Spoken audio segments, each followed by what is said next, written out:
తెలంగాణ రాష్ట్ర వ్యాప్తంగా ఉన్న బీసీ నాయకులందరికీ నమస్కారాలు. జేబీసీ జేజేబీసీ జాదరా శ్రీనగర్ గారి నాయకత్వం వర్ధిల్లాలి.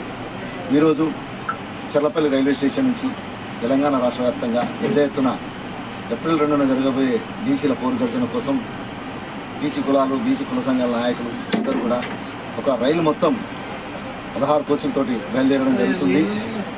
ఇక్కడ గత మార్చి 17వ తారీఖున జరిగినటువంటి అసెంబ్లీలో 42% విద్యా, ఉపాధి, రాజకీయ రిజర్వేషన్ల చట్టం ఏదైతే 42% జరిగిందో ఆ రిజర్వేషన్ చట్టాన్ని పార్లమెంట్లో కూడా రేపు ఏప్రిల్ 4వ తారీఖు లోపల జరిగే పార్లమెంట్ సమావేశాలు ఏవైతున్నాయో ఆ సమావేశాల్లో కూడా ఈ చట్టానికి ఆమోదం, మన తెలంగాణ రాష్ట్రంలో జరిగిన 42% బీసీల రిజర్వేషన్ చట్టానికి ఆమోదం తెలపాలని చెప్పేసి పెద్ద ఎత్తున ఇక్కడి నుంచి బీసీలమంతా తరలి వెళ్ళడం జరుగుతుంది. ఈ యొక్క కార్యక్రమానికి మా యాదాద్రి జిల్లా కమిటీ నుంచి పెద్ద ఎత్తున దాదాపు 100-120 మంది మేము బయలుదేరి వెళ్తా ఉన్నాము.